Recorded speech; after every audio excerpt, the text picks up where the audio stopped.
Notre tournage dans la capitale algérienne a commencé bien avant les manifestations. Les autorités nous avaient donné des visas pour faire le portrait des Algériens de la diaspora qui font le pari du retour. Une possibilité de découvrir ce pays d'ordinaire fermé aux caméras à l'approche des élections présidentielles. Ce scrutin devait voir triompher pour la 5e fois Abdelaziz Bouteflika, au pouvoir depuis 20 ans.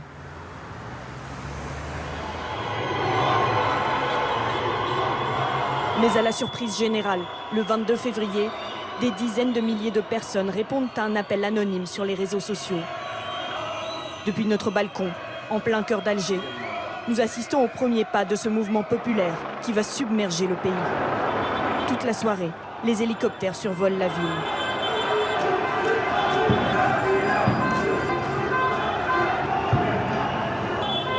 Prise au dépourvu face à l'ampleur de la mobilisation, la police protège le quartier du palais présidentiel à coups de gaz lacrymogène. À la nuit tombée, les forces anti-émeutes finissent par repousser la foule sans faire de victimes. Malgré l'interdiction de manifester, les citoyens vont revenir chaque vendredi, toujours plus nombreux. 6 semaines de soulèvement finissent par forcer le président Bouteflika à la démission. Impossible en tant que journalistes étrangères de couvrir de l'intérieur ces rassemblements qui ont bouleversé le pays. Mais nous avons choisi d'adapter notre projet et de faire le portrait de 3 jeunes Algériens qui incarnent la diversité du mouvement. Entre 2 petits boulots, Jamal est venu à pied de son quartier populaire. Comme lui, la moitié de la population a moins de 30 ans. À 23 ans, Jamal rêve d'un travail stable et de louer un appartement. À défaut, il songe, comme tant d'autres, à traverser la Méditerranée pour tenter sa chance. Je sors manifester chaque vendredi avec le peuple, parce que mes droits ne sont plus que des rêves. Il n'y a pas que moi, on est 40 millions d'Algériens. Fer de lance de la contestation, les étudiants. Ils sont 1 700 000 à travers le pays, dont 2 tiers de femmes. Beaucoup, comme Houda, interne en chirurgie, espèrent que cette mobilisation sera l'occasion pour les Algériennes de prendre plus de place dans la sphère publique. Tout le monde a cet espoir et cette impression que ça commence déjà à changer. Le peuple s'est affranchi de la peur qui existait avant. Ce mouvement populaire, c'est sans précédent. Et enfin, Mohamed, un entrepreneur franco-algérien.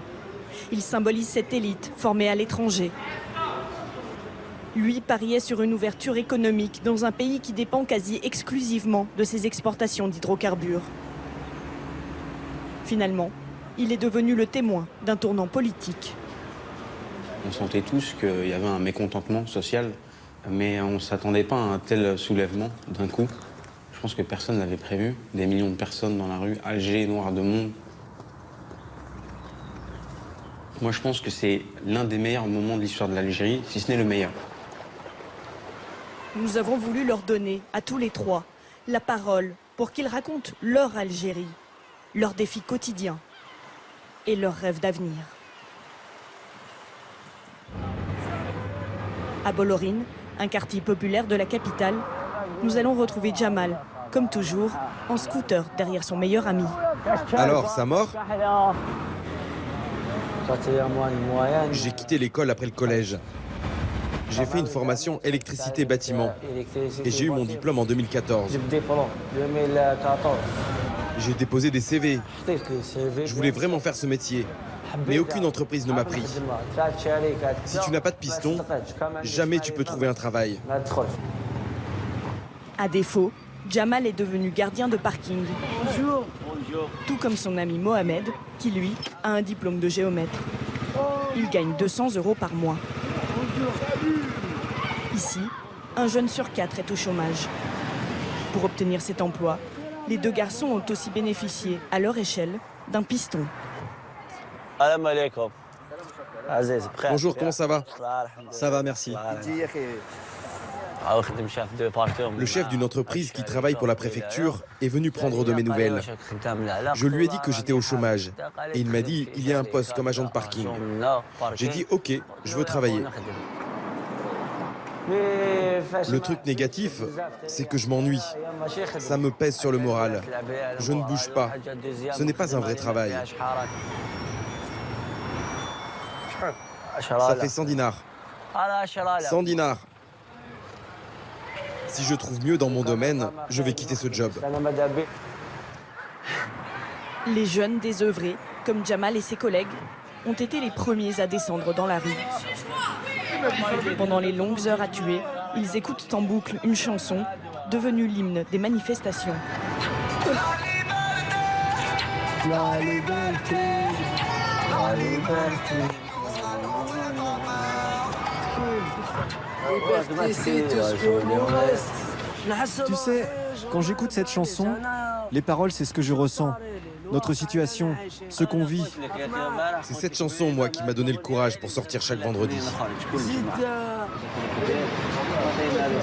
Jamal cumule plusieurs petits boulots, une habitude parmi les Algériens les plus démunis. En ce moment, c'est moi qui ai la responsabilité de la famille. Et mon salaire ne suffit pas. On dépense tout en une semaine. Mais grâce à Dieu, j'ai aussi des petits jobs comme la pêche.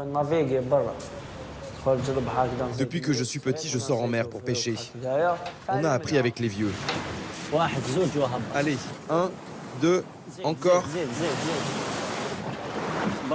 Allez, monte.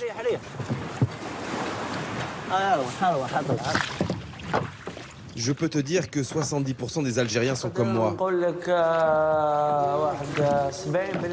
Et il y en a qui sont dans des situations bien pires que moi.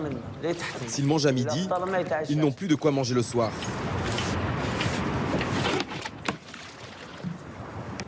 Je jette le deuxième?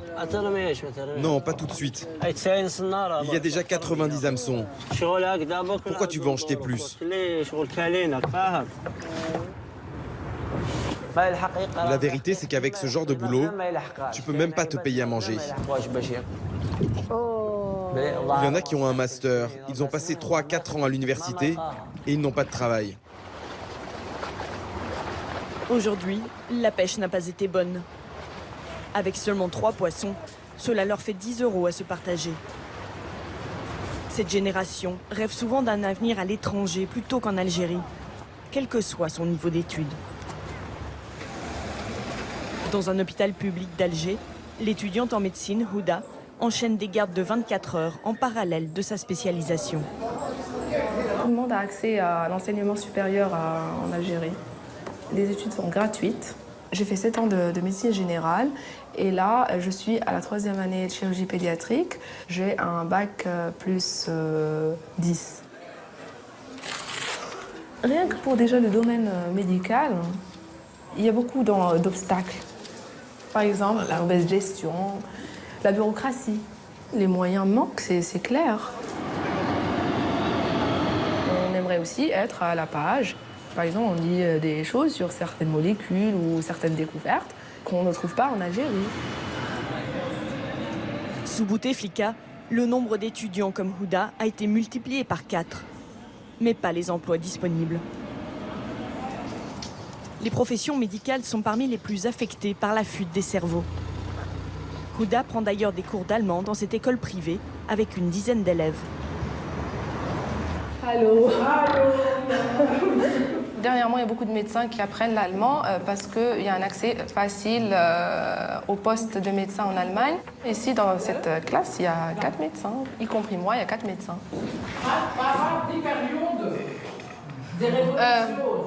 1954.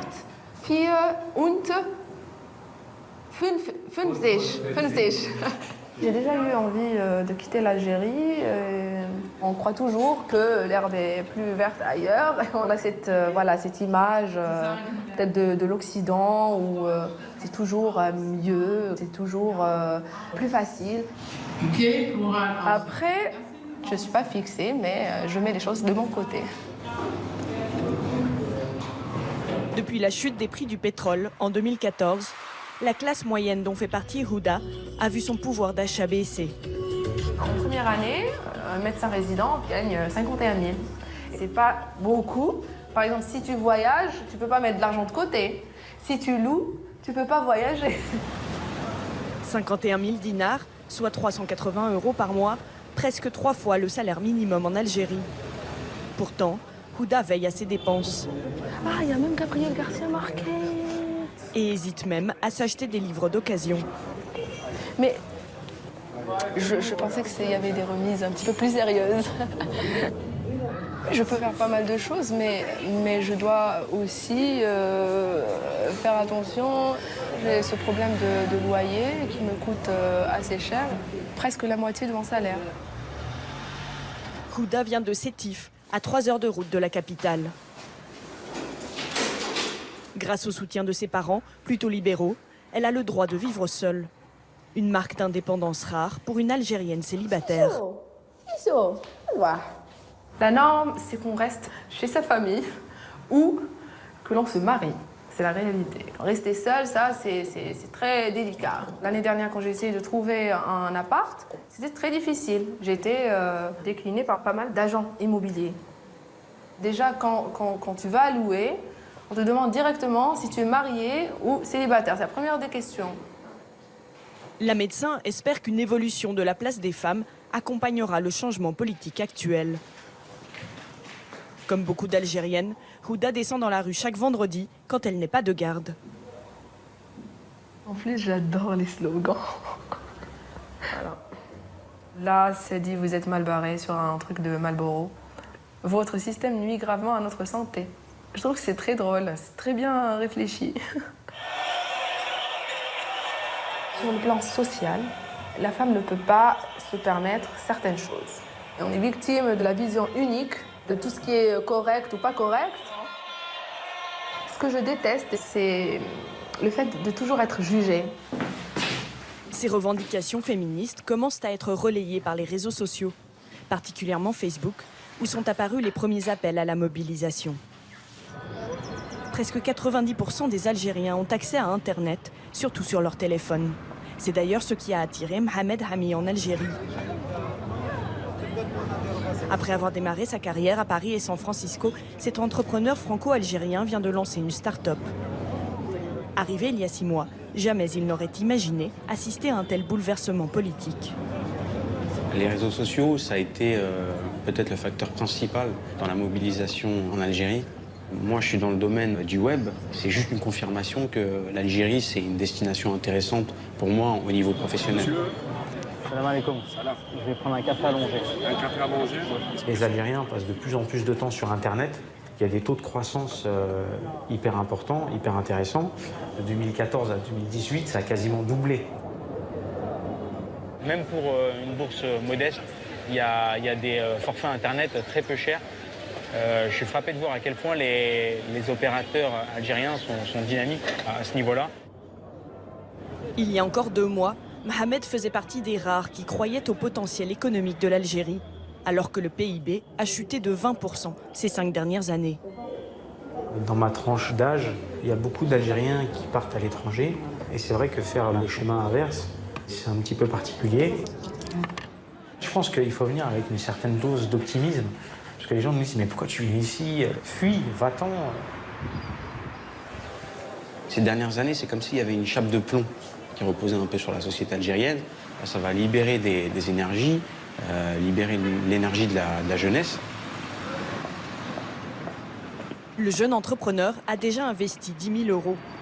Son projet, fournir à des entreprises locales des conseils pour cibler des clients sur Internet. Alors évidemment, il y a toujours la crainte que l'Algérie devienne une destination rejetée par les investisseurs, parce qu'il y aurait des dangers, par exemple, de guerre civile ou des choses comme ça, mais j'y crois pas du tout. Je compte recruter des développeurs web algériens, parce qu'en fait, ils sont souvent bons. Savez-vous, je vous en prie. J'ai pu parcourir votre CV, j'ai noté pas mal de choses. Du coup, on va parler un peu de votre parcours. Il est riche, hein? Moi, je vous dis... Pour Mohamed, l'Algérie a une carte à jouer dans le digital au niveau mondial. Le pays offre une main-d'œuvre qualifiée, très bon marché et de faibles coûts de fonctionnement des sociétés. Par exemple, site. Est-ce que vous avez, en termes de salaire, des exigences particulières? Est-ce qu'il y a un niveau en dessous duquel vous ne voulez pas aller? Mon salaire actuel. D'accord. Merci beaucoup d'être venu. Je vous raccompagne. Pour un emploi de développeur, elle me dit qu'elle ne veut pas passer en dessous de 250 €. Donc 250 € pour un développeur web, c'est quand même très intéressant. L'histoire de famille de Mohamed incarne les rêves des migrations algériens. Son père, analphabète, est arrivé dans les bidonvilles de Nanterre en 1968 comme plongeur dans un restaurant. Salam alaikum, Zako, ça va? Mohamed possède la double nationalité. Bon élève, il a pu accéder à une grande école parisienne. Aujourd'hui, ses revenus font de lui un membre de l'élite algéroise. Il peut s'offrir les services d'un chauffeur et chercher un appartement dans les plus beaux quartiers de la ville. Il m'a dit, tu prends la rue et en haut, il y a une ambassade. Oh, c'est là, Tunisie. Je vais appeler la personne pour l'appartement. Merci.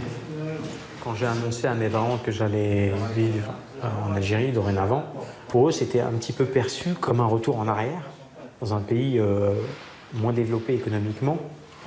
Et en fait, j'ai dû leur expliquer que, au contraire, il y avait énormément d'opportunités ici qui étaient peut-être plus intéressantes que dans les pays occidentaux. Ah, il y a un petit plaque là, on peut déplier, c'est un lit. 90 cm de largeur. D'accord, et ça, vous allez le mettre où ça? C'est ça. Dans la chambre. Ah, dans la chambre, d'accord, ok. Il y a du boulot au niveau du ménage. Exactement, il y a des boulots, ouais. On a beaucoup de boulot. Ah ouais. Je suis conscient d'avoir la chance, parce que j'ai les moyens d'habiter dans ces quartiers-là, et je sais que c'est pas donné à tout le monde. En fait, Alger, c'est l'une des villes les plus chères d'Afrique en termes d'immobilier. En loyer mensuel, un appartement comme ça, ça tourne autour de 1 000 €. Et en fait, c'est inabordable. Pour l'Algérien moyen, c'est carrément impensable. En plein boom démographique, l'Algérie connaît une pénurie de logements. Les grands programmes d'habitat sociaux qui faisaient la fierté des autorités n'ont pas suffi à subvenir aux besoins d'une jeunesse de plus en plus nombreuse et avide d'indépendance. La famille de Jamal, le pêcheur, gardien de parking, a postulé plusieurs fois pour obtenir un logement social, sans succès jusqu'à présent. Attention les voitures, hein. Ok. Alors que son père est décédé il y a quelques années, le jeune homme partage un 2 pièces dans cet immeuble avec sa mère et ses 2 frères. L'un au service militaire, l'autre au chômage. La mairie est en train de faire réparer la façade, sans frais pour les habitants. Il n'y a pas d'électricité? Non, il n'y en a pas. Le bâtiment est en chantier. En Algérie, il est mal vu d'afficher sa pauvreté, surtout à des inconnus. Pour pouvoir filmer chez Jamal, nous avons dû attendre un soir que le reste de sa famille s'absente. Allez, viens, Mio. Voilà. Et les frères jumeaux. Voilà, mon frère jumeau dort là. Là-bas, là-bas. Tu vois? Frères jumeaux. Et le grand frère, là-bas. il dort ici. Allez, viens ici. C'est la chambre. Voilà la chambre de ma mère. Maman. Je dors à côté d'elle, Dormir là-bas. ici. Ça Ça nous arrive même de dormir à tour de rôle. Quand mes sœurs viennent à la maison avec leurs enfants, la nuit, je sors en mer pour leur laisser la place. Quand ils se lèvent le matin, je monte dormir. Comment te dire? Le manque d'espace dans la maison, ça fait tomber le respect. Moi, normalement, à 23 ans, quand je rentre chez moi, je devrais avoir une chambre à moi. Mais ici, dans ce pays, même avoir sa propre chambre, c'est un rêve. Ouais, Hicham, ça va mon frère? L'homme doit avoir une maison pour se marier. J'ai jamais vraiment pensé à ça pour moi, parce que je sais que ça n'arrivera jamais.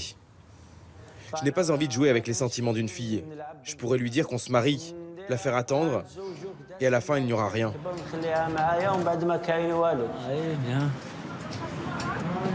Le soir, Jamal et ses copains tiennent les murs. Une expression algérienne pour dire traîner dans la rue, car il n'y a rien à faire.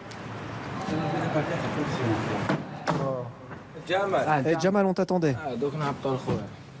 Hamza, comment ça va? Ça va. Et la santé, ça va? Sans perspective, ces jeunes sont chaque année des milliers à tenter de traverser la Méditerranée au péril de leur vie. Pour endiguer ce phénomène, les autorités punissent les tentatives de 6 mois de prison. J'ai essayé de partir en clandestin 3 fois. Une fois, on a perdu le GPS. On est resté 3 jours en mer avant de rentrer. On a essayé encore, mais la mer s'est déchaînée. C'est Dieu qui nous a sauvés. Tout ça à cause du gouvernement, qui ne nous a jamais pris en considération.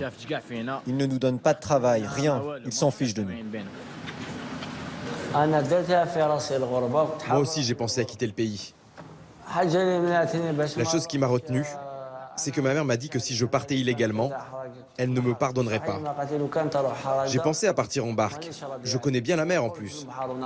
Mais j'ai des amis qui sont morts pendant la traversée. Et ceux qui sont passés n'ont même pas réussi là-bas.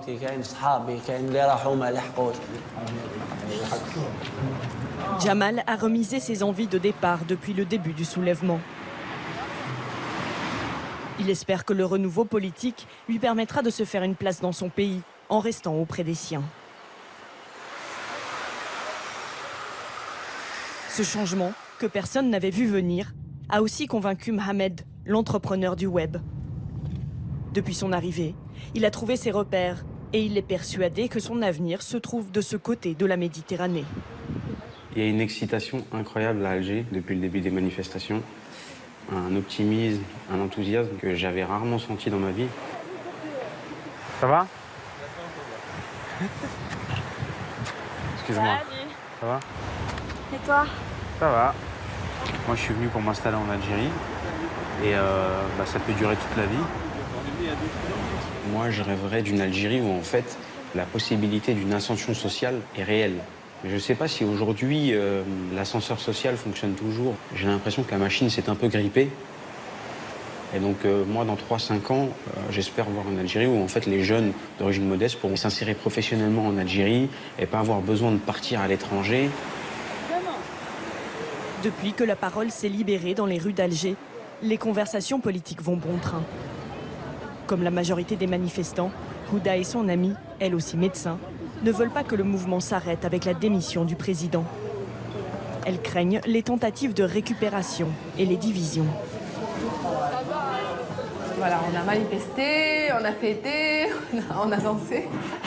Maintenant, on devrait passer aux choses sérieuses. Je vais donner mon avis personnel qui ne plaît pas souvent. Je reste sceptique.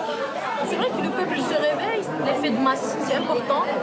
Mais il ne faut pas non plus se disperser. Parce que l'objectif, c'est pas des moindres, c'est reconstruire l'Algérie. Mais c'est l'Algérie quand même. C'est pas... Malgré ses inquiétudes, Houda n'a jamais été aussi optimiste.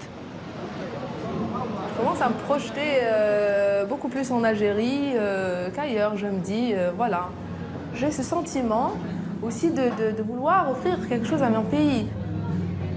Les Algériens devraient être prochainement appelés aux urnes. Tous espèrent que le futur gouvernement saura répondre à leurs aspirations.